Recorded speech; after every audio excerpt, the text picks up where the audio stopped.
दिनवा बदली है कि नहीं। पूरा पूरा गा सकता हूँ लेकिन इशारा ही काफी है। और यही सोचने का समय है, यही सोचने का समय है। और समय को जिसने पहचान लिया और समय का जिसने सदुपयोग कर लिया उसकी तरक्की निश्चित है। और जिसने समय का दुरुपयोग किया, समय को पहचाना नहीं, समय पर कदम नहीं उठाया, समय पर खाद नहीं डाला, समय पर बीज नहीं डाला, समय पर सिंचाई नहीं किया, तो उस फसल का सूखना निश्चित है। तो इसलिए मेरे भाइयों, आज के इस कार्यक्रम में हमारे सहयोगी सांसद अचैबरलाल गौड़ जी, विधायक हमारे सुभाष त्रिपाठी जी और भाई अरुणवीर सिंह जी, हमारे जिलाधिकारी महोदय, हमारे जिले के कप्तान साहब अजीत प्रताप सिंह, संदीप सिंह, मुन्ना सिंह, गौरव वर्मा जी, रमन सिंह पूर्व जिला पंचायत अध्यक्ष हैं वहाँ के श्रावस्ती के, सुभाष सत्या जी सब प्रमुख हैं, स्वाति सिंह, जाति तिवारी जी, बड़े भाई पदम सेन चौधरी जी, उनके पिताजी भी हमारे साथ सांसद थे, वो भी हमारे सांसद हैं, हमारे साथ सांसद थे, आज संगठन का काम कर रहे हैं, रणविजय सिंह जी, आनंद सिंह जो IAS है, और मंच पर तमाम लोग बैठे हैं, सबसे क्षमा मांगते हुए क्योंकि समय का हमें ध्यान रखना पड़ता है, तो इसे क्षमा मांगता हूँ।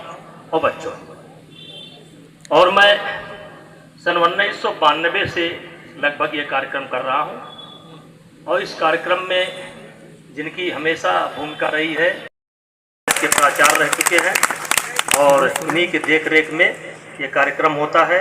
और एक टैलेंट सर्च परीक्षा भी हम कराते हैं, आप सब लोग जानते हैं। अब वो टैलेंट सर्च परीक्षा लगभग 8 जिले में पहुंच चुकी है, लखनऊ भी पहुंच चुकी है, इस साल बनारस भी पहुंच रही है। ये PL सिंह जी हैं जो हमेशा इसमें सहयोग करते हैं, कमलेश सिंह जी हैं और अपने सुनील सिंह जी हैं और लोग हैं, तमाम लोग करते हैं। मैं समय अभाव में सबका नाम नहीं ले पा रहा हूँ। बच्चों, कहाँ से शुरू करूँ, कहाँ से खत्म करूँ?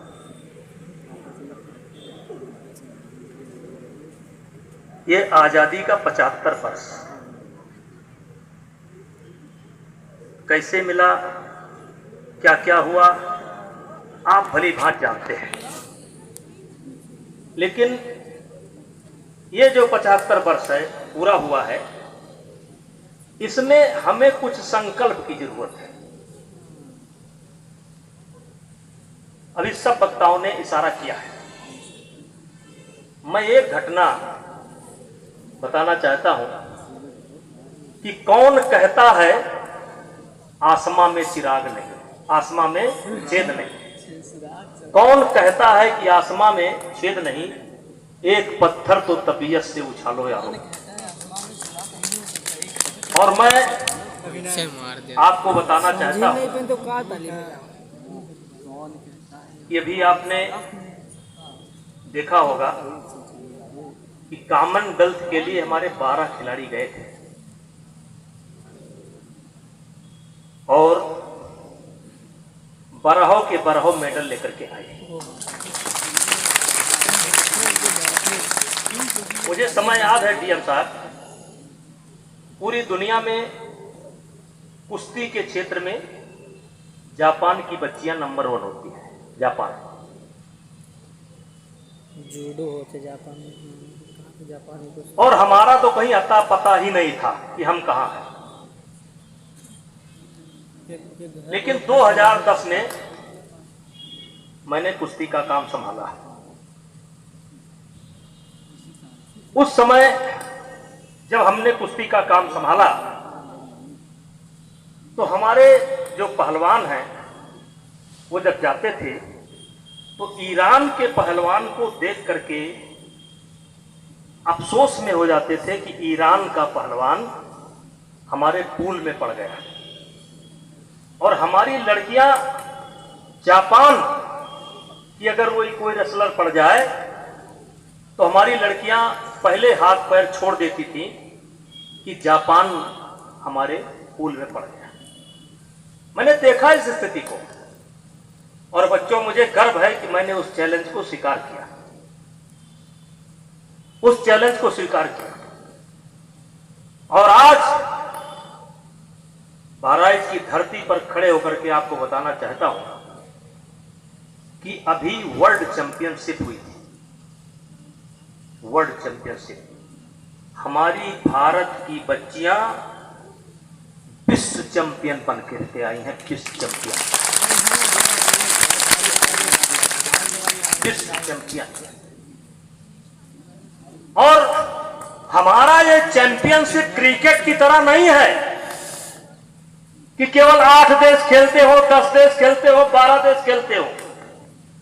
हमारे खेल में 120 देश खेलते हैं, 128 देश खेलते हैं, कभी कभी 132 खेलते हैं। और एक दिन के अंदर किसी भी गेम में 30 बार झंडा फहराया जाता है। जरा ध्यान से सुनिएगा, जिस देश का खिलाड़ी प्रथम आता है उस देश का झंडा ऊपर रहता है और उस देश का राष्ट्रगान गाया जाता है। मेरे बच्चों,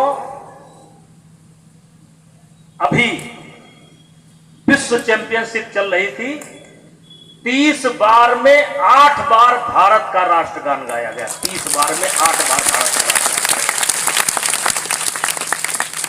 कमेंटेटर कहने लगे कि मुझे तो भारत का राष्ट्रगान याद आ गया, इतनी बार गाया गया। और इसी विषय पर 22 तारीख को, बीतने वाले 22 तारीख को मोदी जी ने 13 मिनट तक हमसे बात किया, केवल खेल के ऊपर 13 मिनट तक हमसे बात किया। तो हमारे कहने का तात्पर्य यह है, जो हम कहना चाहते हैं, है कौन काम ऐसा जग में टिक सके आदमी के मग में, ठमठोक फैलता है जब नर पर्वत के जाते पांव उकड़, मानो जब जोर लगाता है पत्थर पानी बन जाता है। एक समय था पीएम साहब, हम लोग जापान को पत्र लिखते थे कि हमारी बच्चियां अपने खर्चे पर जा करके आपके साथ प्रैक्टिस करना चाहती हैं। जापान ने कभी हमारी चिट्ठी का जवाब नहीं दिया। और आज हमने कहा बेटा ना दो जवाब, कोई बात नहीं, ना दो जवाब, कोई बात नहीं। और आज हमारी बच्चियों ने जापान को हराया, तो कितने से हराया? 11-0, 10-0, 9-0। और तब जापान के प्रेसिडेंट आकर के मुझसे मिले, कहे हम आपके साथ ट्रेनिंग करना चाहते हैं। हमने कहा अब हम आपके साथ ट्रेनिंग नहीं करना चाहते, हम आपके साथ ट्रेनिंग नहीं करना चाहते। तो मेरे बच्चों, कहने का तात्पर्य यह है कि 75 वर्ष तो बीत गया, तमाम उपलब्धियां हैं, कुछ कमियां भी हैं तो उपलब्धियां भी हैं। लेकिन मेरे बच्चों, जब तक हम सब लोग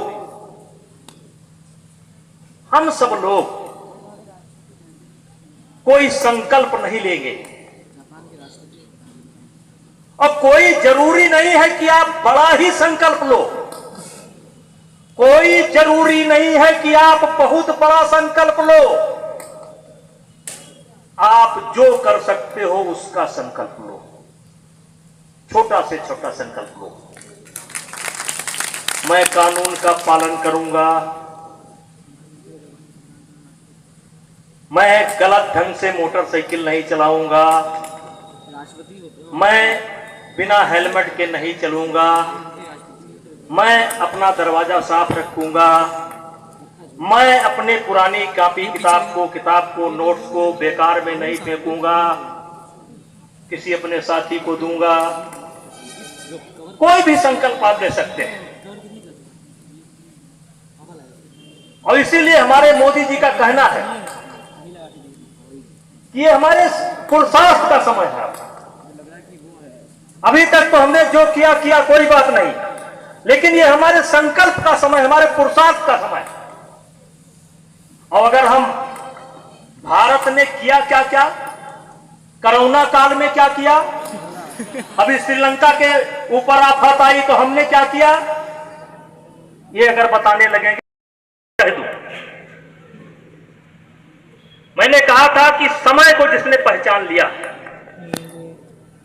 समय को जिसने पहचान लिया, समय का जिसने सदुपयोग किया, उसकी तरक्की निश्चित है। विद्यार्थी जीवन, विद्यार्थी विद्यारथी, आप क्या है, विद्यारथी, रथी में अर्थी। ये तैयारी का जीवन है। आज आपका भविष्य आपके हाथ में है। आज आपका भविष्य आपके हाथ में है।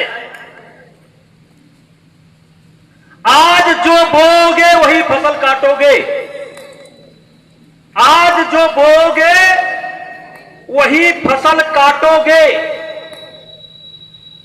याद रखना।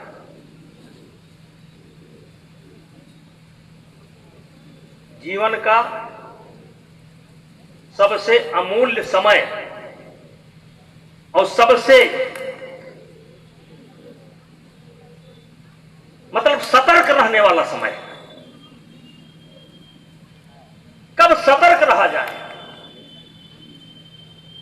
तो सबसे ज्यादा सतर्क रहने का समय बच्चों आपका है, आपका।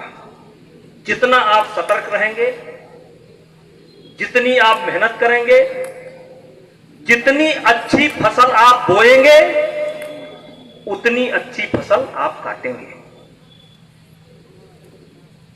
और मैंने कहा कि आपका भविष्य आपके हाथ में है। मेरे बच्चों, केवल आपका भविष्य ही आपके हाथ में नहीं है, आपके बाल बच्चों का भविष्य भी आपके ही हाथ में है। आपके बाल बच्चों का भविष्य भी आपके हाथ में है। आपके माता पिता का सपना भी आपके हाथ में है। 8 बजे चले हैं आप, श्रावस्ती वाले तो 7 बजे चले होंगे। कितने चाव से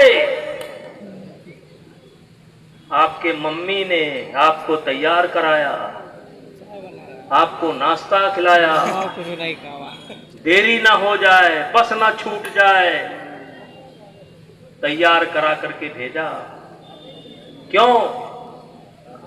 क्योंकि वो आपके कामयाबी में, आपके कामयाबी में अपनी कामयाबी ढूंढ रहे हैं। समझ रहे हो? आपकी कामयाबी में अपनी कामयाबी देख रहे हैं। वो नहीं चाहते कि जीवन में जो तकलीफ उन्होंने देखी है, वो नहीं चाहते कि वो तकलीफ आप कभी देखें या आपके बाल बच्चे कभी देखें। इसलिए वो आपकी हर जरूरत को पूरा करते हैं। अब इसको करने के लिए जरूरी क्या है? जैसे मैं हमेशा बोलता हूं, कभी कभी बोलता हूं कि सबसे पहले हमें करना क्या चाहिए? अपने आप से बात करनी चाहिए। किससे बात? अपने आप से बात। अपनी गरीबी के बारे में चर्चा अपने आप से, अपने माता पिता की परिस्थिति की चर्चा अपने आप से, कहां जाना है, मंजिल क्या है, इसकी चर्चा अपने आप से। और इसीलिए मैं कहता हूं, एक शेर पढ़ता हूं कि जिंदगी भर तो हुई गुफ्तगू गैरों से, मगर जिंदगी भर तो हुई गुफ्तगू